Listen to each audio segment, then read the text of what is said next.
Lundi 23 janvier 2023, bonjour à toutes et à tous et bienvenue dans ce 13h. Voici pour vous le sommaire. La Cour constitutionnelle a rejeté le recours du Parti Les Démocrates. C'est la décision rendue par la haute juridiction ce samedi 21 janvier 2023. Que pensent les citoyens du verdict de la Cour constitutionnelle? Impression des uns et des autres à suivre. Parlant toujours d'élections législatives, la mission d'observation du Centre africain des relations internationales et stratégiques au cabinet du président de la Cour constitutionnelle ce lundi 23 janvier 2023. Le point du chef de la mission à suivre. À suivre aussi le compte rendu des plateaux de votre émission Dimanche c'est politique de ce 22 janvier 2023. Voilà pour le sommet.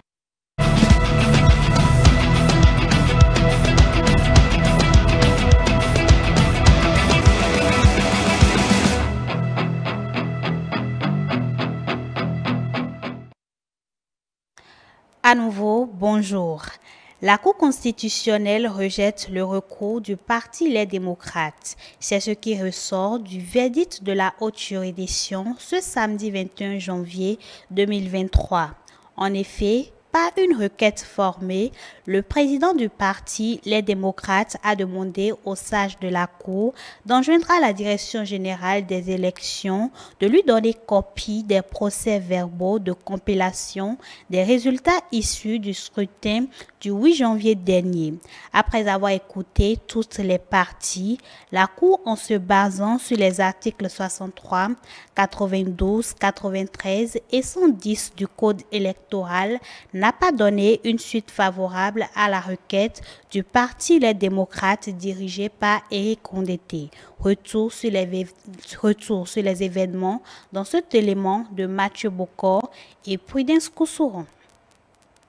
Éric Rondeté, président du Parti Les Démocrates, répond présent à la convocation de la Cour constitutionnelle dans le cadre du contentieux électoral comptant pour les législatives du 8 janvier 2023. La haute juridiction a reçu 2 recours depuis la proclamation des résultats.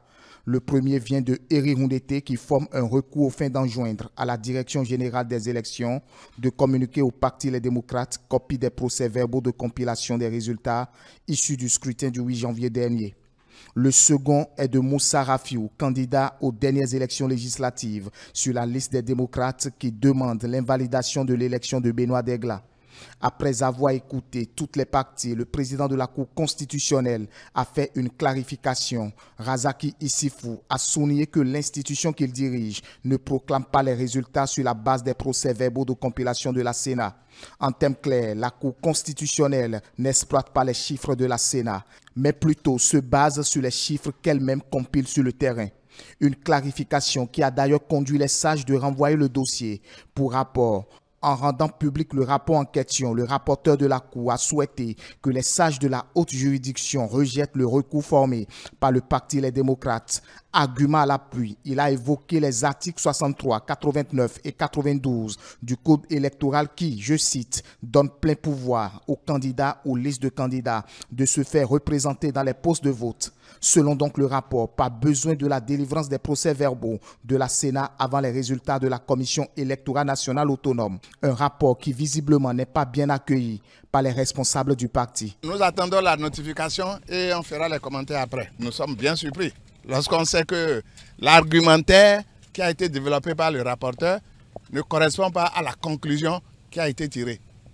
Voilà, on ne peut qu'être surpris. Après examen du rapport, il faut attendre quelques heures pour que la Cour constitutionnelle rende sa décision. Il en ressort donc que la requête du Parti Les Démocrates est rejetée. Faut-il le souligner? Quant au second recours qui demande l'invalidation de l'élection de Benoît Degla, la Cour constitutionnelle a décidé du renvoi de l'audience au jeudi 26 janvier 2023 pour rapport. Réaction à présent du consultant politique Agapit Napoléon Mafroikan sur ce contentieux. Selon lui, ce recours des démocrates est très indécent. Demander à la Cour constitutionnelle d'enjoindre à la Direction générale des élections de lui communiquer ces chiffres est un manquement vis-à-vis des institutions de la République. Voici ses analyses. La Cour a-t-il le droit? La Cour ne pouvait pas aller plus loin. Elle ne pouvait pas faire injonction à la Sénat de remettre ses preuves, comme le parti semble demander. Et je trouve quand même que c'est indécent pour un parti politique de demander à l'organisation des élections de lui remettre ses preuves pour qu'elle puisse l'attaquer. Alors que ce parti aurait dû être représenté dans tous les bureaux de vote et avoir les PV et les feuilles de dépouillement et les projets verbaux de dépouillement. Donc il y a une indécence dans l'action du Parti des démocrates, une sorte d'irrespect vis-à-vis de l'organe de gestion des élections. Et je pense que le fait que la Cour les avait réhabilités avant a dû leur faire croire qu'ils pourraient tout se permettre. Il faut bien que nous rendions que les institutions reprennent leur autorité. Et je suis totalement satisfait par cette décision. Voilà. Donc on peut dire que cette décision vient mettre fin à tout ce long processus lié aux élections législatives de 2023. Oui, il est évident que peut-être que la Cour, je ne sais pas s'ils ont fini les 10 jours de recours, sinon, s'ils ont d'autres preuves, ils peuvent toujours les apporter, mais ils ne peuvent pas faire quand même de rumeurs. Il faudrait qu'ils aient des preuves irréfutables. Et donc, au regard des données que nous avons pu collecter dès les premières heures de l'élection, au-delà des données en possession un peu partout, tout le monde sait bien que les démocrates ont dit ce qu'ils doivent avoir. Et je pense qu'ils devraient saluer les institutions au lieu de jouer encore à ce jeu-là.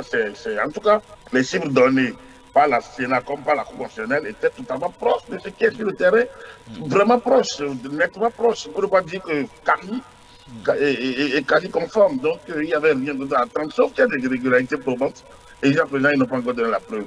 Demander à la Sénat de leur donner les preuves, c'est manquer de respect aux institutions de la République. Voilà, ça pose une autre question, peut-être au-delà du Parti Les Démocrates. Est-ce qu'il ne serait pas normal qu'au-delà des chiffres compilés, comme partout ailleurs, ou du moins dans la plupart des grands pays démocratiques, que voilà, les résultats pause par pause du bureau de vote soient rendus publics simplement pour que tous les citoyens puissent avoir accès à ce... Le dépouillement public, donc tous les citoyens étaient censés posséder cette donnée-là. Après, il appartient à la Sénat librement de savoir si elle doit publier ou pas. La Cour n'a pas vocation à publier ces résultats-là pour pose de vote par pose de vote. Vous savez que le lot de pose de vote qu'on a, vous n'allez pas vouloir quand même voter dans tel pose de vote, vous voulez qu'il est passé dans l'autre pose de vote. Vous n'avez qu'à dépêcher quelqu'un là-bas.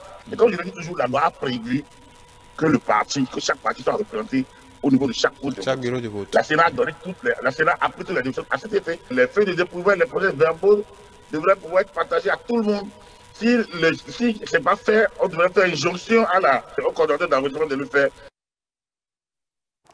On reste toujours avec Agapite Napoléon Maforican pour dire que bien avant le scrutin du 8 janvier 2023, dans sa posture d'expert électoral, il exhortait les partis politiques en lice d'user de tous les moyens possibles pour se faire représenter dans tous les bureaux de vote afin d'éviter tout contentieux inutile lié aux chiffres.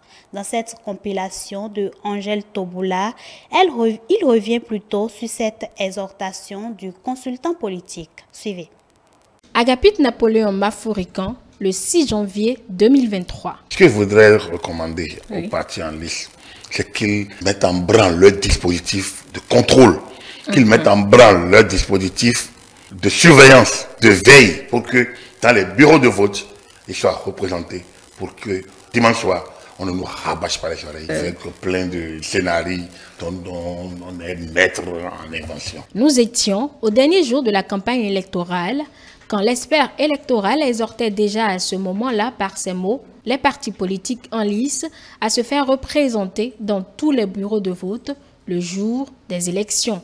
Le 19 janvier 2023, le Parti Les Démocrates, à travers son président, formule un recours demandant à la Cour constitutionnelle d'enjoindre à la Direction générale des élections de lui communiquer des copies des procès-verbaux de compilation des résultats des élections législatives du 8 janvier 2023. Ce recours avait déjà été annoncé par la formation politique dans la nuit du 11 janvier 2023, quelques heures seulement après la publication par la Sénat des résultats provisoires. Et encore à ce moment, Agapite Napoléon Maforican insistait sur les preuves irréfutables que le Parti Les Démocrates devrait brandir pour espérer avoir gain de cause. Pour qu'il formule un recours, un seul, ce parti, il faudrait déjà qu'il touche des choses que la Cour constitutionnelle n'avait pas constatées par elle-même. Or, la Cour a délégué des huissiers partout dans le pays, dans tous les centres de vote, postes de vote. Donc, pour que le Parti des démocrates apporte des éléments qui changent la donne, je pense qu'ils vont transpirer. Et de vous à moi, pour moi, ils n'ont rien. Ils ont les chiffres.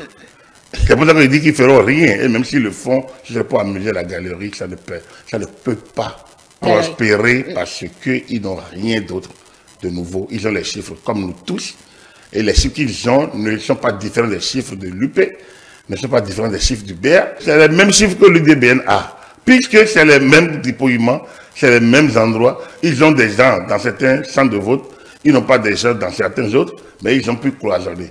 Ils n'ont pas d'autres chiffres. Je les mets au défi de publier leurs chiffres. Ils ne peuvent pas. Ils ne peuvent pas publier des chiffres. Ils n'en ont pas. Ils n'ont pas de chiffres alternatifs. Ils n'en ont pas. Maintenant, s'ils ont des choses à signaler au procureur ou à la Cour constitutionnelle, on verra. Ils n'en ont pas. Il faut qu'ils publient. S'il y a un recours, on attend ce que la Cour en ferait. Moi, je ne suis pas à la Cour constitutionnelle. Je ne suis ni conseiller, ni mandaté, ni huissier. Mais j'ai des données. Et donc, la Cour avisera avec ces données à elle et on verra bien. Mais en mathématiques, on ne peut pas se tromper. Le recours du Parti Les Démocrates sera alors étudié ce 21 janvier 2023, puis rejeté par la Cour constitutionnelle. Dans sa décision, le juge du contentieux électoral va citer entre autres l'article 63 du Code électoral qui stipule que chaque candidat pour l'élection du président de la République ou chaque liste de candidats pour les élections législatives communales a le droit de surveiller par lui-même ou par un délégué dûment mandaté par le parti ou le candidat en lice toutes les opérations de vote, de dépouillement des bulletins et de décompte des choix, ainsi que le droit de faire inscrire au procès-verbal toute observation faite avant ou après le dépouillement du scrutin. Avec cette décision de la Cour constitutionnelle rejetant le recours du Parti Les Démocrates, comment les citoyens apprécient-ils le verdict? On suit les avis des uns et des autres au micro de Moucharaf Soumanou et Isaac Mongbo. Selon moi, la Cour a dit le droit parce que moi, je ne comprends pas les démocrates. Je ne comprends pas quand ils font des recours et demandent à la Sénat de les envoyer les résultats des élections. Moi, ça me paraît un peu bizarre, très bizarre de leur part. Je ne comprends pas parce que chaque parti doit avoir chaque gouverneur dans chaque bureau de vote. Mais comment fait-il qu'eux maintenant, ils demandent à la Sénat de leur envoyer les résultats? Mais eux, ils sont qui? Le lendemain de la proclamation, résultat par la Cour constitutionnelle, le 12 passé, c'est en ce moment qu'ils devaient exiger à ce qu'on publie les résultats des 546 arrondissements et des postes de vote. Les postes de vote, je pense que c'est 18 000 environ postes de vote. Ils devaient exiger, depuis ce temps-là, qu'on publie ces résultats compilés. Maintenant, tardivement, ils viennent pour faire ce recours-là. C'est le premier recours qu'ils devaient faire en attendant les autres recours.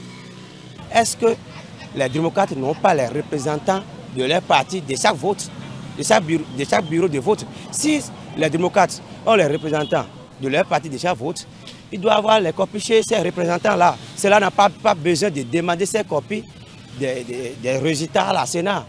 Lorsqu'ils voulaient prendre le récépissé, la Cour quand même a dit le droit, il leur a donné, a dit que non, on devait leur donner le commandant. Les quitus, on devait leur donner les quitus. Maintenant, si la Cour, ils amènent et que la Cour, comment on appelle ça, dit qu'ils n'ont pas les preuves nécessaires pour quand même pour trancher, moi, chez moi, je ne veux pas. La Cour a toujours dit ce qu'il pense, hein. A toujours dit le droit. Lorsqu'on porte recours, il faut avoir les preuves. Même si les gens sont contre vous, même si les gens vous ont volé, il faut avoir des preuves. J'ai constaté que ces démocrates n'avaient pas bien préparé, n'est-ce pas, les élections. Au niveau des arrondissements, est-ce qu'ils ont des représentants, n'est-ce pas, pour leur coordination, pour coordonner, n'est-ce pas ça? Non. La Cour a dit le droit, donc c'est pourquoi moi je tiens à saluer le rapporteur de la Cour constitutionnelle, le président de la Cour constitutionnelle. Ils n'ont qu'à aller à l'essentiel et laisser les recours. Ils n'ont qu'à aller à l'essentiel et laisser les recours. Ils n'ont qu'à avancer. Aujourd'hui, on les a quand même permis d'aller aux élections, ils ont eu 28 députés. C'est déjà très bon. Ça fait déjà quelque chose à l'Assemblée, un débat contradictoire qui va exister, un débat franc. si vraiment ils veulent vraiment, moi c'est pas les recours là, les recours là, ils n'ont qu'à laisser tout, on a vu tout ce que ces recours là donnent déjà, si déjà la CELA déjà donne des résultats et que la Cour vient dit voilà c'est si, ils n'ont qu'à s'en prendre à eux-mêmes et aller au droit au but. Le peuple ne veut pas, les recours là, c'est pas ça le peuple veut, hein. Le peuple qui les a donné 28 députés là, c'est pas les recours, hein. Le peuple veut quand même un changement qu'ils sont en train de dire là, il veut ce changement à l'Assemblée, c'est pas les recours là, quel recours? Le peuple connaît quoi dans les recours là? Le président de la Cour constitutionnelle a reçu ce lundi 23 janvier 2023 la mission d'observation du Centre africain des relations internationales et stratégiques. La délégation est allée remettre son rapport d'activité au président Hazaki Hamouda Issifou suite à l'observation qu'elle a eu à faire lors des législatives du 8 janvier dernier. Propos recueillis, Modeste Dossotogbe, Fallon Amangwe.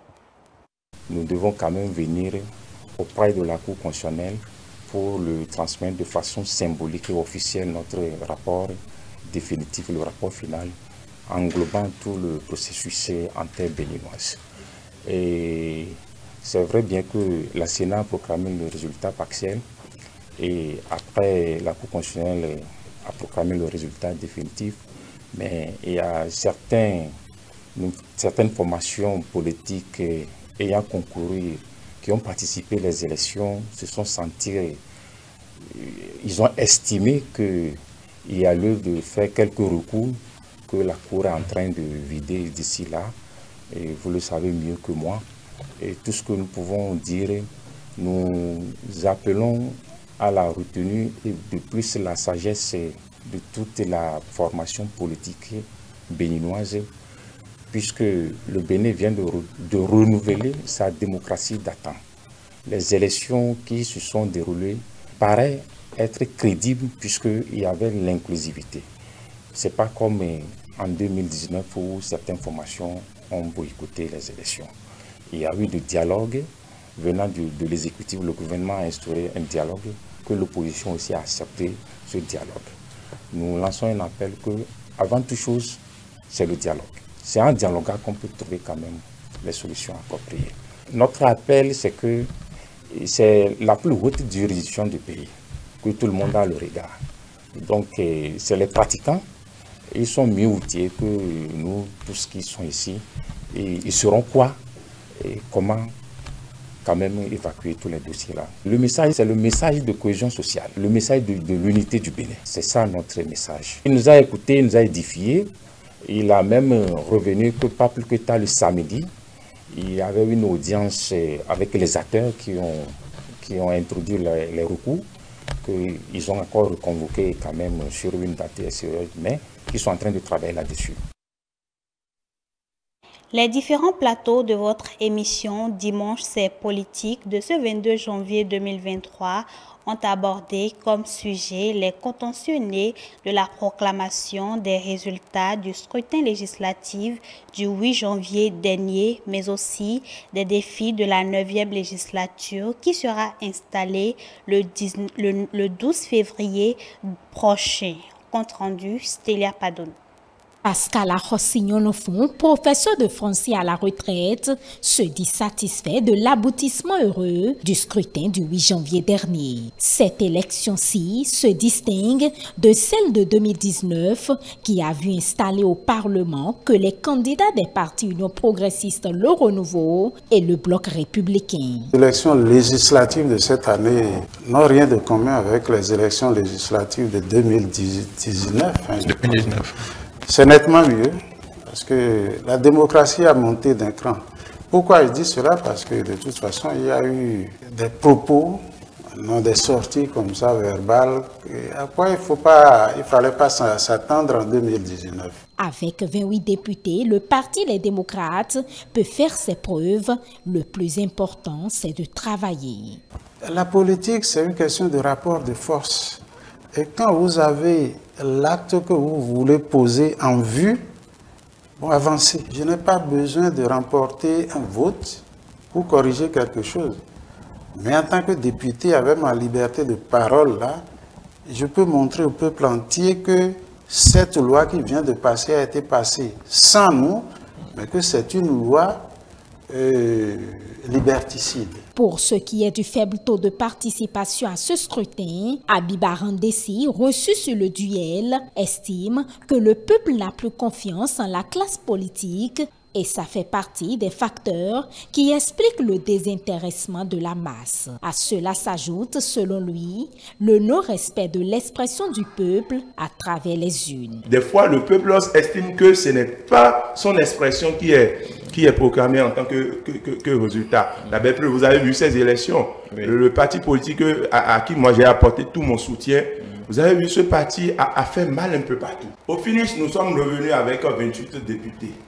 Les gens estiment que réellement ce n'est pas le résultat des urnes. Son vis-à-vis, Antoine Adoukonou pense que ce faible taux doit interpeller tous les acteurs politiques et les amener à travailler dans la vérité pour son amélioration et non à analyser les faits avec des paramètres non fondés. Quand les démocrates ont porté leur recours à la Cour constitutionnelle, moi j'ai compris que les démocrates n'avaient pas d'éléments de preuve réels pour défendre le dossier. Le vrai problème, c'est le mode du scrutin. Ce n'est pas parce que dans une circonscription, on a voté largement pour les démocrates que nécessairement les démocrates doivent enlever des sièges. Ils estiment chacun que les députés de leur bord respectif sauront relever les défis de l'heure. Je félicite le peuple béninois parce que pour avoir donné une majorité confortable au chef de l'État, et pour avoir aussi permis qu'on n'ait plus une assemblée monocolore. Aujourd'hui, avec la présence de l'opposition au Parlement, je pense que nous sommes en train d'aller progressivement vers une vraie démocratie parce que depuis 2019, elle a été tuée et enterrée. Et je pense que c'est les démocrates qui vont redonner vie à cette démocratie au Parlement. À la faveur d'une conférence de presse, le secrétaire général national du Bloc républicain a réaffirmé l'appartenance de sa formation politique à la mouvance. Des propos pour répondre indirectement à la supposée alliance entre le Bloc républicain et le Parti Les Démocrates dans les jours à venir. Les invités de Théodule Roussa pensent tout de même que l'Assemblée nationale étant un haut lieu de politique, tout pourrait advenir. N'oubliez pas que le BR est allé aux élections sous la bannière de la mouvance présidentielle. Nous venons de finir les élections, ce n'est qu'une manche qui est terminée. Il reste la suite. Et tout de suite, on commence déjà par aller au-delà du raisonnable ou du possible. Je ne crois pas. C'est vrai, lire beaucoup à chacun. Pour qui sait lire entre les lignes, il devra savoir que le Bloc républicain demeure un parti fidèle au président de la République. L'opposition est désormais représentée à l'Assemblée nationale. Les débatteurs espèrent des débats riches et constructifs. Ils ont joué leur rôle, mais du moment où il y a des députés de l'opposition, nous n'aurons plus assisté à des peut-être au vote de certaines lois nocturnes comme d'autres le disent, même si ça devrait être des gens, des députés de l'opposition vont donner de la voix. Ils n'ont que 3 ans pour prouver qu'on peut encore leur faire confiance. Absolument. Ça, c'est un défi. Absolument. Et ça, là, quand on est vraiment, ça tourmente la tête. Et ça, je crois que ça va les amener à se mettre droit. C'est la fin de cette édition. Bon début de semaine à toutes et à tous. Et n'oubliez pas de nous suivre sur l'ensemble de nos plateformes digitales, notre site internet, le www.etelebene.com, notre page Facebook, eTélé en direct, notre compte Twitter, eTélé Live, notre chaîne YouTube, eTélé Bene et en direct via notre application iOS et Android, eTélé Bene tout simplement. eTélé avec vous, pour vous.